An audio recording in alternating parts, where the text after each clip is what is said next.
In our previous lecture we discussed about the dual nature of light and the dual nature of matter as well. Means not only light shows the dual nature but matter also shows dual nature, because there is always an associated wave with the matter particle whose wavelength is given by h upon p. Here p is the momentum of that particle. कि कोई भी particle है उससे associated एक wave होगी और उस wave की वेवलेंथ कितनी होगी h अपॉन p. यहाँ पे h क्या है, प्लैंक कांस्टेंट, और p क्या है, मोमेंटम है उस पार्टिकल का. ठीक है. In this lecture we will discuss about the emission and absorption spectra and the study of emission and absorption spectra is called spectroscopy. ठीक है. तो एब्जॉर्प्शन और इमिशन स्पेक्ट्रा क्या है, जब आपको ये चीज समझ में आ जाएगी तो आपको समझ में भी आ जाएगा कि हाँ स्पेक्ट्रोस्कोपी क्या है. ये एब्जॉर्प्शन और इमिशन स्पेक्ट्रा के बारे में पढ़ना ही क्या है, स्पेक्ट्रोस्कोपी है. तो अपन बात करते हैं कि ये स्पेक्ट्रा है क्या. ठीक है, स्पेक्ट्रम क्या है. तो आपने देखा होगा, आपने बचपन में भी देखा होगा, जब अपन एक लाइट पास कराते हैं प्रिज्म के अंदर से, तो प्रिज्म के अंदर से अपने को क्या नजर आते थे, 7 कलर नजर आते थे. देखा होगा आपने बचपन में प्रिज्म के साथ. So when white light enters into a prism then we get basically 7 colours और a continuous spectrum of light. On the other hand, it is because white light consists different type of radiation, and one of the type of radiation is visible radiation, and we can see only visible range. Okay, and in our previous lecture we have discussed that there are 7 different type of radiation: radio wave, microwave, infrared, visible, ultraviolet, X-ray and gamma ray. But we can see only visible range radiation. So when white light enters into a prism, on the other hand we get the 7 colors, and these 7 colors are nothing but the visible range spectra, and the order of 7 colors is Vibgyor, violet, indigo, blue, green, yellow, orange and red. If we come from top to the bottom, wavelength increases, and if we go from bottom to the top, frequency is increases. Okay, तो ऊपर से नीचे आ रहे हैं तो wavelength बढ़ रहा है, और नीचे से ऊपर जा रहे हैं तो फ्रीक्वेंसी बढ़ रहा है, और फ्रीक्वेंसी बढ़ने का मतलब है एनर्जी बढ़ रही है. ठीक है, और वेवलेंथ बढ़ने का मतलब एनर्जी कम हो रही है. ठीक है, तो ये जो डिफरेंट वेवलेंथ है इनका डेविएशन अलग अलग होता है. इस यही रीजन है कि व्हाइट लाइट के अंदर 7 कलर है, 7 white light consist 7 colours, but दूसरी तरफ हमें 7 डिफरेंट कलर्स मिले. मतलब इधर से जब अपन ने व्हाइट लाइट एंटर कराई तो सारे के सारे कलर एक साथ थे, लेकिन जब दूसरी तरफ निकले तो 7 कलर क्या हो गए, 7 कलर्स क्या हो गए, अलग अलग हो गए, अलग अलग हो गए, और हमें एक कंटिन्यूस स्पेक्ट्रम मिल गया. कंटिन्यूस स्पेक्ट्रम क्यों कह रहा हूं मैं इसको, कंटिन्यूस स्पेक्ट्रम इसलिए कह रहा हूं क्योंकि जो हमें यहाँ पे कलर्स मिलते हैं वो एक दूसरे में क्या होते रहते हैं, मर्ज होते रहते हैं. क्या होते रहते हैं, मर्ज होते रहते हैं. जैसे वॉयलेट जो है वो इंडिगो में मर्ज होता रहता है, इंडिगो ब्लू में मर्ज होता रहता है, ब्लू ग्रीन में मर्ज होता रहता है. मतलब बीच में कोई डार्क फ्रिंजेस नहीं, मतलब डार्क एरिया नहीं है, डार्क लाइंस नहीं है, एक कंटिन्यूअस लाइट है. बाकी बाकी रेडिएशन हमें दिखाई नहीं देगा क्योंकि हमें सिर्फ विजिबल रेंज दिखाई देगा. तो इसीलिए हम इसे कह रहे हैं कंटिन्यूअस स्पेक्ट्रम कह रहे हैं. तो ऐसा क्या हुआ कि 7 कलर्स अलग हो गए, क्योंकि जब हमने प्रिज्म में इधर से जब व्हाइट लाइट डाली थी तो उस वक्त तो सारे साथ थे. तो इस प्रिज्म में ऐसा क्या हुआ, तो हमने प्रीवियस लेक्चर्स में हमने एक रिलेशन पढ़ा था, v is equals to lambda f. क्या पढ़ा था, v is equals to lambda f. ठीक है, v क्या है, वेलोसिटी है, लैम्डा वेवलेंथ है, और f फ्रीक्वेंसी है. तो फ्रीक्वेंसी कभी भी चेंज नहीं होती है किसी भी मीडियम के अंदर. ध्यान रखना ये बात रेडिएशन की. तो चेंज कौन होते हैं, वेलोसिटी चेंज होती है according to the wavelength, according to the wavelength. Frequency change नहीं होगी, v equals to lambda f है, तो फ्रीक्वेंसी f तो चेंज नहीं हो रहा. तो अगर लैम्डा अगर अलग अलग है, आपको पता है सारे कलर्स का लैम्डा क्या होता है, अलग अलग होगा. सबसे ज्यादा रेड का होगा, सबसे कम वॉयलेट का होगा. ठीक है, तो अगर वेवलेंथ अलग अलग है तो वेलोसिटी अलग अलग होगी. कहने का मतलब ये है. अब जिसकी वेवलेंथ सबसे कम है उसकी वेलोसिटी सबसे कम हो जाएगी. तो जब वो प्रिज्म के अंदर, क्योंकि प्रिज्म ग्लास से बना हुआ है, जब एंटर कर रहा है तो वो एयर से एंटर कर रहा है, फिर अपन कह सकते हैं वैक्यूम से एंटर कर रहा है, लेकिन एंटर कहाँ कर रहा है, ग्लास के अंदर एंटर कर रहा है। तो वहां पे क्या होगा, जो लाइट की स्पीड है वो कम हो जाएगी, and we know that speed of light get reduced in the medium. सबको पता है ये बात, क्योंकि सबसे मैक्सिमम कहाँ होती है, फ्री स्पेस में होती है। फिर एयर में कम हो जाएगी, ग्लास में जाएंगे तो और कम हो जाएगी। नहीं, ऑप्टिकल डेंसिटी पे डिपेंड करती है ये चीज। ऑप्टिक्स में अपन ने पढ़ेंगे भी फिजिक्स के अंदर, क्लास 12 के अंदर, और आपने छोटी क्लासेस में क्लास 10 तक भी पढ़ा होगा, ठीक है। तो यहाँ पे जिसकी वेवलेंथ सबसे कम है उसकी वेलोसिटी सबसे कम हो जाएगी, क्योंकि v equals to lambda f, f तो कांस्टेंट है। तो ये कह सकते हैं v प्रोपोर्शनल है लैम्डा के, लैम्डा कम तो वेलोसिटी भी कम, लैम्डा ज्यादा तो वेलोसिटी भी ज्यादा। तो रेड के लिए वेलोसिटी सबसे ज्यादा होगी और वोलेट के लिए वेलोसिटी सबसे कम होगी।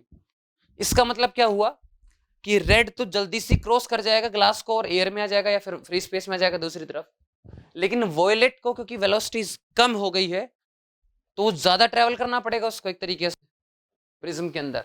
अब ज्यादा ट्रेवल करना पड़ेगा तो उसका डेविएशन ज्यादा हो जाएगा, क्योंकि आपको पता है ऑप्टिक्स के अंदर क्या चलते हैं, law of refraction, sine i upon sine r equals to n/2 1। तो क्या होगा, रिफ्रैक्शन अपने पाथ से डेविएट होगी, लाइट क्या होगी, अपने पाथ से डेविएट होगी। So when light enters into a medium of a refractive index, then its path get deviated according to the law of refraction.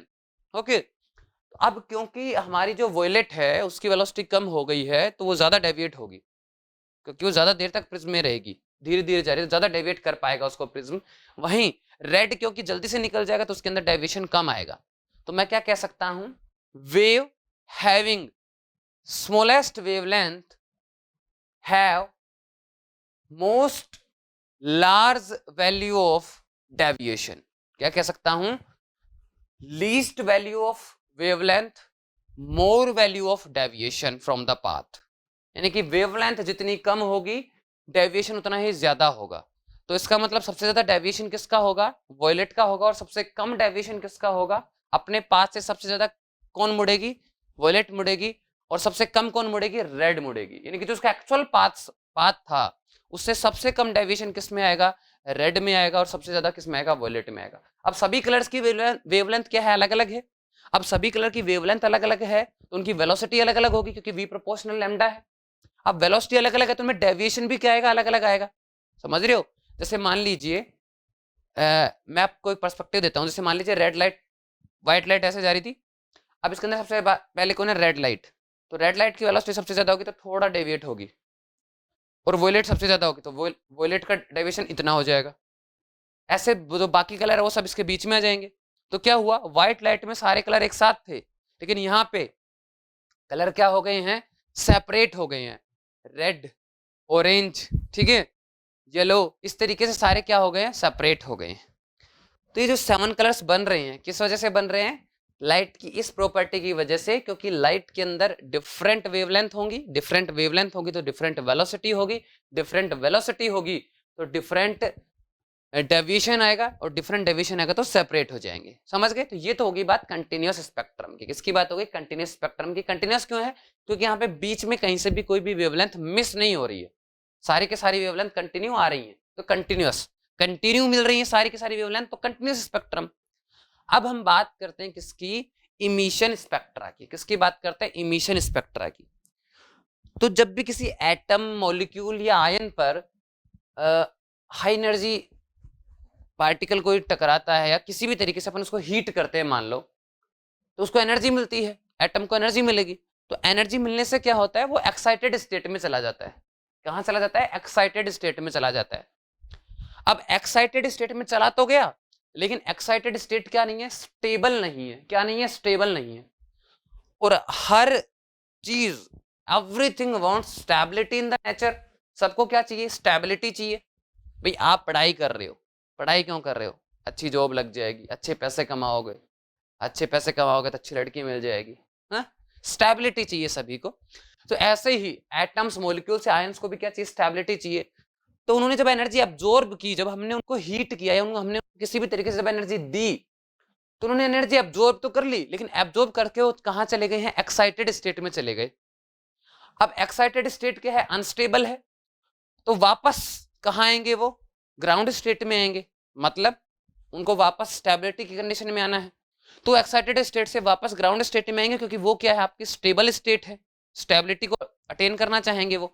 अब अगर स्टेबिलिटी को अटेन करना चाहेंगे तो वापस आने के लिए जो एनर्जी उन्होंने एब्जॉर्ब की थी वो वापस डिस्कार्ड करनी पड़ेगी। क्या करनी पड़ेगी? डिस्कार्ड करनी पड़ेगी। तो वो क्या करेंगे? एक रेडिएशन इमिट कर देंगे। क्या कर देंगे? एक रेडिएशन इमिट कर देंगे। और ये जो रेडिएशन आया, इस रेडिएशन से जो स्पेक्ट्रा हमें मिलेगा वही क्या होगा? इमिशन स्पेक्ट्रा होगा। क्या होगा? इमिशन स्पेक्ट्रा होगा। तो emission spectrum is spectrum of emitted radiation by a substance who has absorbed energy. समझ रहे हो? यानी कि एक ऐसा सब्सटेंस जिसने एनर्जी एब्जॉर्ब की, एब्जॉर्ब करके वो कहाँ गया? एक्साइटेड स्टेट में गया, जो कि अनस्टेबल थी। तो वहां से वो वापस स्टेबल आने के लिए क्या करेगा? ग्राउंड स्टेट में वापस आने के लिए एक रेडिएशन इमिट कर देगा। और जो इमिटेड रेडिएशन का जो स्पेक्ट्रम है, ये क्या हो जाएगा? आपका इमिशन स्पेक्ट्रा हो जाएगा, इमिशन स्पेक्ट्रम हो जाएगा। क्लियर है? अब बात करते हैं एब्जॉर्प्शन स्पेक्ट्रा की। किसकी बात करते हैं? एब्जॉर्प्शन स्पेक्ट्रा की। Absorption spectra is nothing but the photographic negative of emission spectra. यानी कि अब तो क्या है, डिजिटल कैमरे आ गए, ठीक है, डीएसएलआर आ गए। अगर आपने पुराने कैमरे कहीं देखे हैं तो फोटोग्राफ से पहले एक नेगेटिव फिल्म बनती थी, नेगेटिव फिल्म। ओके, अब ये जो नेगेटिव होता था इसमें जस्ट अपोजिट दिखता था। जैसे आपके जो हेयर है उनका कलर कैसा है? ब्लैक है, लेकिन नेगेटिव में कैसे दिखेंगे? व्हाइट दिखेंगे। आपका फेस का कलर जैसे मान लीजिए व्हाइट है या ब्राउन है, जैसा भी कलर है, वो कैसा दिखेगा? ब्लैक दिखेगा। मतलब अपोजिट जो फोटोग्राफिक फिल्म होती थी वो अपोजिट होती थी। तो आप ये कह सकते हो कि जो एब्जॉर्प्शन स्पेक्ट्रा है वो इमिशन स्पेक्ट्रा का क्या है? फोटोग्राफिक नेगेटिव है। क्या है? नेगेटिव है। समझ रहे हो? तो इसको समझने के लिए कि सब्सटेंस किस तरीके से एब्जॉर्ब कर रहा है, इससे अच्छा है कि हम एक एटम का एग्जांपल ले। क्या लें? एक एटम का एग्जांपल ले। तो हमने क्या किया? Matter is made up of atoms basically. तो जब आपने मैटर को या सब्सटेंस को जब आपने हीट किया तो उसका एटम क्या हुआ? एक्साइटेड स्टेट में गया। तो जो उसके इलेक्ट्रॉन्स थे, मान लीजिए वो ग्राउंड स्टेट से कहां से गए? हायर एनर्जी स्टेट्स में चले गए।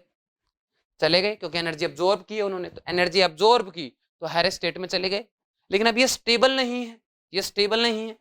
अभी जब वापस लोअर स्टेट में आएंगे तो जो एनर्जी इन्होंने एब्जॉर्ब की थी वो वापस निकालेंगे। तो किस फॉर्म में निकालेंगे? इलेक्ट्रोमैग्नेटिक रेडिएशन की फॉर्म में निकालेंगे। तो जब ये वापस से अनस्टेबल स्टेट से स्टेबल स्टेट या फिर एक्साइटेड स्टेट से ग्राउंड स्टेट में आएंगे तो एक रेडिएशन इमिट करेंगे।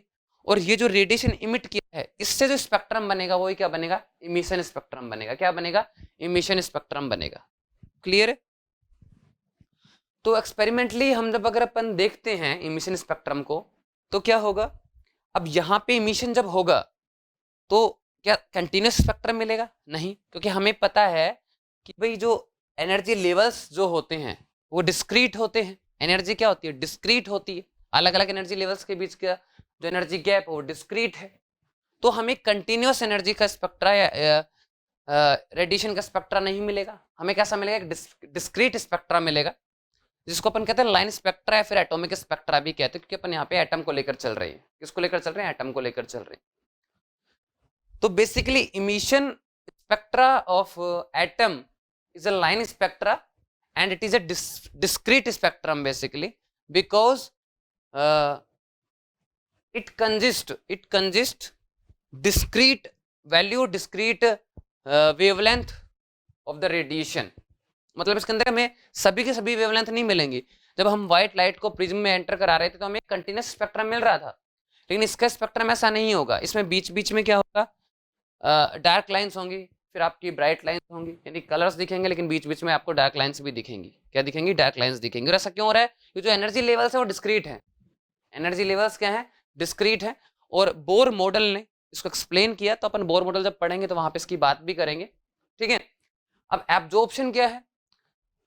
कि आपने रेडिएशन इंसिडेंट कराया किसी भी मटेरियल पे और उस मटेरियल ने उस रेडिएशन में से कुछ वेवलेंथ एब्जॉर्ब कर ली और बाकी को जाने दिया,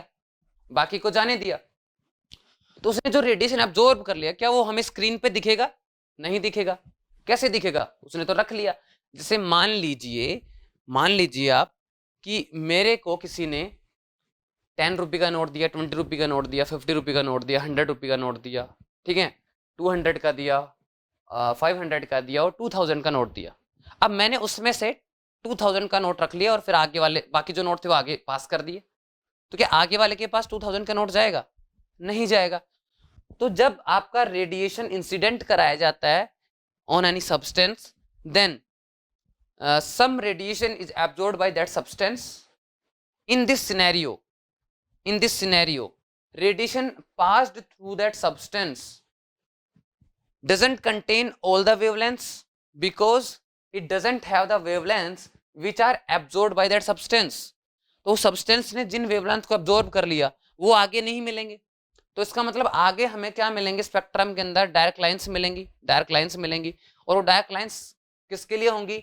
उनके लिए होंगी जो वेवलेंथ उस सब्सटेंस ने एब्जॉर्ब कर लिया है। तो आगे कौन सा नोट नहीं मिलेगा? जो नोट मैंने रख लिया है। अगर मान लीजिए मैंने 2000 का नोट रख लिया तो आगे वाले को 2000 का नोट नहीं मिलेगा। अगर मैंने 200 का नोट रख लिया होता तो आगे वाले के पास 200 का नोट नहीं होता। क्लियर है? क्योंकि मैं पास कर रहा हूं।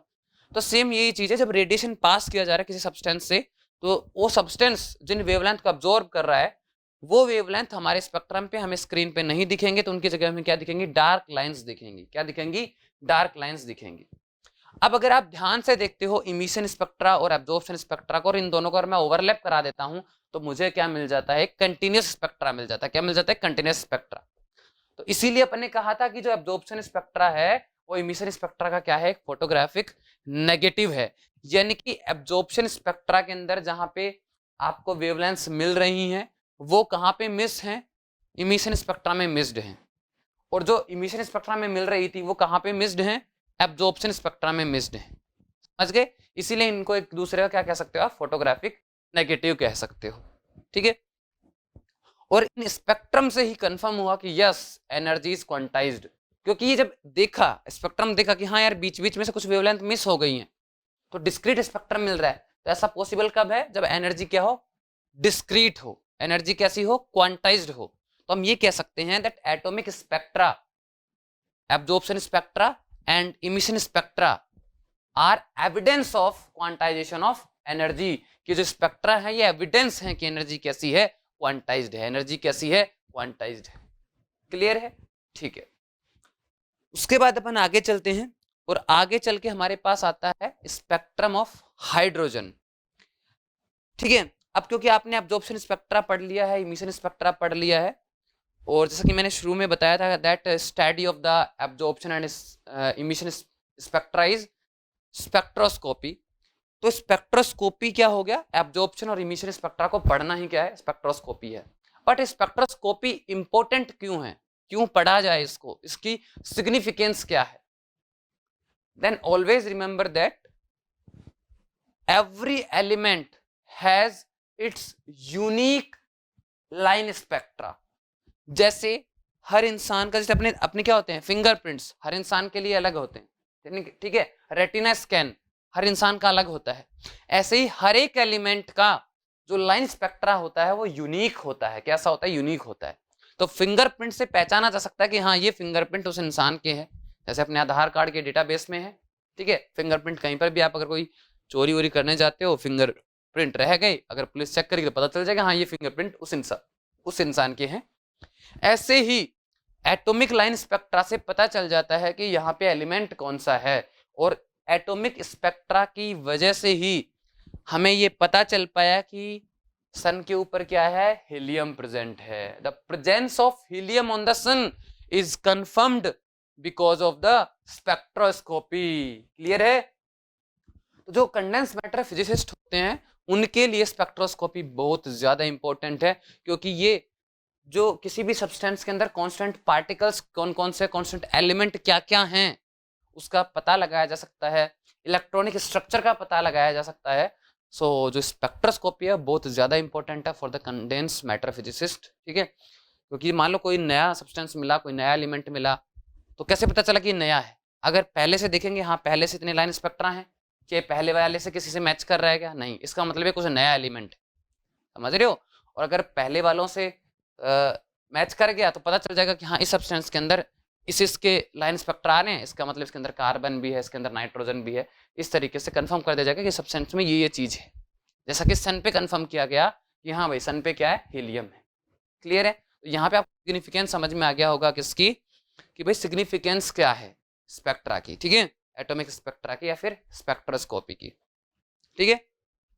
तो नेक्स्ट लेक्चर में अपन बात करेंगे हाइड्रोजन स्पेक्ट्रा की, ठीक है, क्योंकि हाइड्रोजन स्पेक्ट्रा एक्सपेरिमेंटली जो आया उसको एक्सप्लेन किया था बोर मॉडल ने, यानी बोर ने कुछ पोस्टुलेट दिए और बोर जो एटॉमिक मॉडल है उसने अच्छे से एक्सप्लेन किया था हाइड्रोजन के एटॉमिक स्पेक्ट्रा को। तो हम उसके बारे में बात करेंगे नेक्स्ट लेक्चर में। Stay safe, take care.